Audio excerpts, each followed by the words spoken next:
Hello, my name is Amos Tarfa, and I'm a medical physicist. I'm going to be taking you through a journey, the journey of the scientific revolution. And I actually have a resource here called Science in the Scientific Revolution.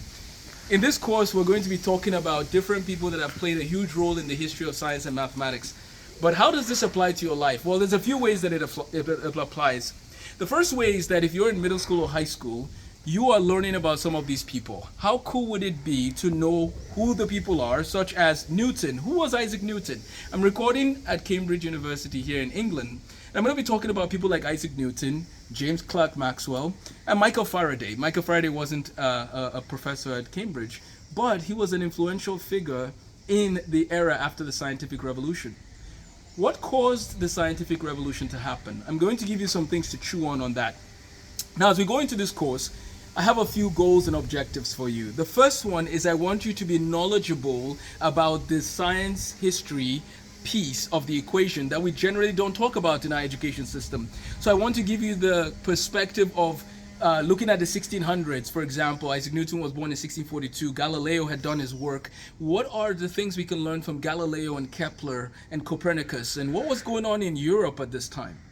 So we're going to spend some time understanding the history, but we're also going to talk about the content. Gravity, gravitational force, Einstein's theory of general relativity. What does this all mean?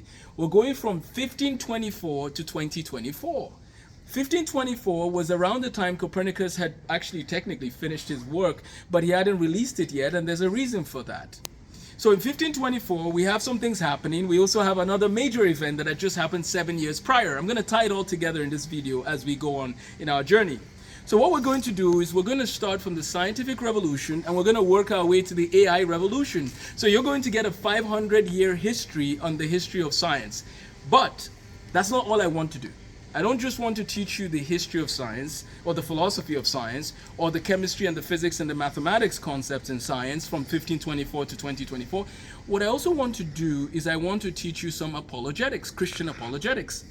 Now, what do I mean by this? Well, I don't know if you know this, but some of the main people involved in the history of science were people of faith. There were people who had devout convictions and belief in God. They believed that God made the world and they wanted to study the world that God made. One of my goals in life is to raise the next generation of scientists, mathematicians, and thinkers who also know the history and philosophy of science, logic, and theology. A lot of our schools these days are built on a premise of secularism or methodological naturalism.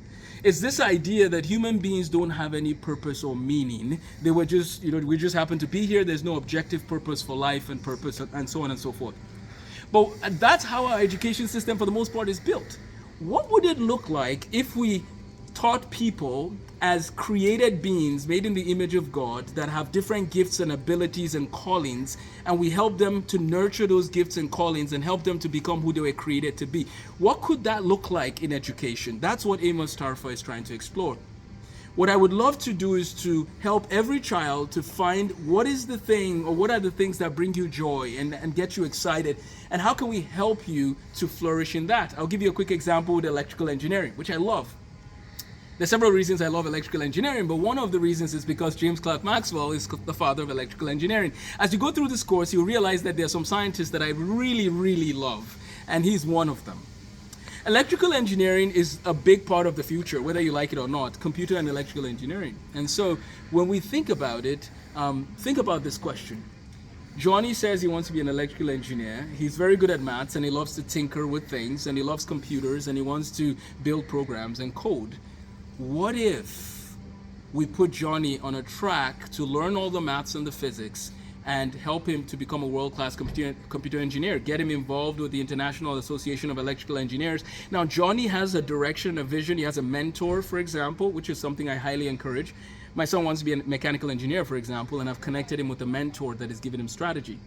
So then Johnny starts learning electrical engineering. Now, somebody might say, Amos, what if Johnny is going to pivot? That's not a problem at all.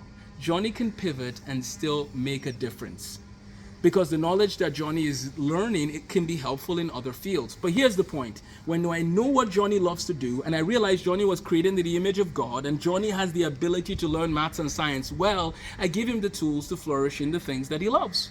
We need to rethink education. We need a new system that accounts for the fact that we have information everywhere. What we need is inspiration to help every child become who God created them to be.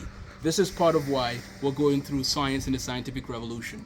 So where do we begin our journey? Our journey begins, as I said, in 1524 with a man named Nicholas Copernicus. Copernicus was not from Cambridge, not from England, but Copernicus was a Polish astronomer that changed the world. He believed that the sun was the center of the solar system and not the earth. The geocentric view was not what he held to. He wanted to push the heliocentric view. So our journey begins with that. So what are the factors that caused the scientific revolution as we begin to land our plane? Number one, in the 1450s, a mechanism was made for making the books available using the Gutenberg. I'm talking about Johannes Gutenberg. Johannes Gutenberg in the 1450s kind of laid the groundwork, and I believe is a key factor in the scientific revolution. In 1517, we have Martin Luther in Germany doing his work with the Reformation, which makes the Bible now more available for people to read. And remember, we have a mechanism to distribute books, right? So we have a lot of people who are thinking about big questions, and they're reading things like the heavens declare the glory of God. What does this mean? And then we have Nicholas Copernicus. Nicholas Copernicus came up or gave us this view of the heliocentric view of the solar system. So just imagine this for a second. You have the printing press, so we have a way to get books out, right? We're building on that mechanism, and we'll talk about Johannes Gutenberg in a different video. We have the Reformation in Germany in 1517, and then we have Nicholas Copernicus with the heliocentric view, we say the Copernican revolution. So that's happening. When you take these factors together, the world was ready for something. Then you have a man named Galileo Galilei, and you have a man named Tycho Brahe, and then you have a man named Johannes Kepler. These people together now are giving us very good astronomical work. And finally, we get in 1642, Sir Isaac Newton. How did Newton contribute to this new paradigm? Before I go into Newton, I'm going to, as I said, we're going to land the plane. Let's review the causes of the scientific revolution, or some of the things that played a huge role. I would say the printing press, the Reformation, the heliocentric view of the solar system. You can argue that exploration at this time was also a factor. All these factors combined, and people who really believed God's word, that the heavens declare the glory of God, wanted to study his world, and that's part of what Kepler said about God. And you can read about Johannes Kepler. I'll talk about him in another video. But this is the beginning of our class. Science in the scientific revolution. From the scientific revolution, we're going to make it all the way to the AI revolution. We are still in 1524 to 1665. Let's land the plane with Newton, and then in the next video, we'll pick it up from there. I'll show you a little bit of Cambridge University as we continue our tour. On Christmas Day of 1642, a premature baby was born, and his name was Isaac Newton.